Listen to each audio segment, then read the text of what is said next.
Outbreaks of COVID-19 at two major meat processing plants in Alberta are disrupting Canada's beef supply. One of those is closed, that's Cargill, and there are calls to shut down the other, JBS. Together, they process a full 70% of Canada's beef. Well, a big customer of those producers and processors is McDonald's Canada, and this morning we are learning the company is now, for the first time, having to look outside Canada to source its beef. Scott.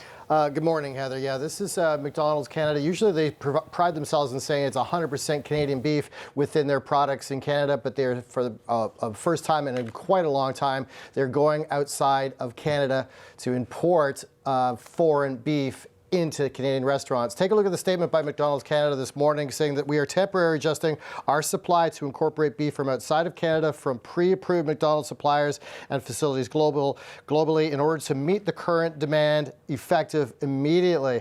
Now, this is a supply chain issue directly related to COVID-19 and the lack of supply coming out of the processing plants in Canada. You mentioned a couple of them there. Also, McDonald's buys a very vast majority of agricultural products of all restaurant chains. They get about 1,400 restaurants in Canada buying about $871 million worth of agricultural products every year. So certainly going to be a blow to the supply chain and to the people in those processing facilities as well, Heather.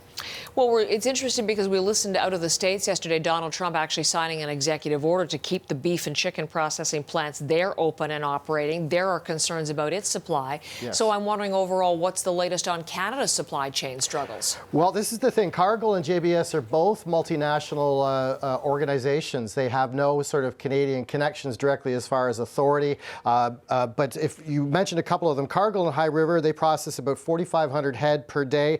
They have a Dunlop plant in Guelph, Ontario. They process another about 1,500 head. Both those facilities, about 55% of the Canadian beef supply. When you add in the JBS Brooks, as you did, 3,800 cattle are processed there every day. And if you combine those three, just those three, that's about 95% of all the beef that's processed in the country. So lots of concern about the concentration of ownership as well, Heather. Outbreaks, more than 1,000 cases in meatpacking plants now, Scott, so it's a big, big concern, and we'll be watching that part of the story for sure. Thank you, Scott Peterson.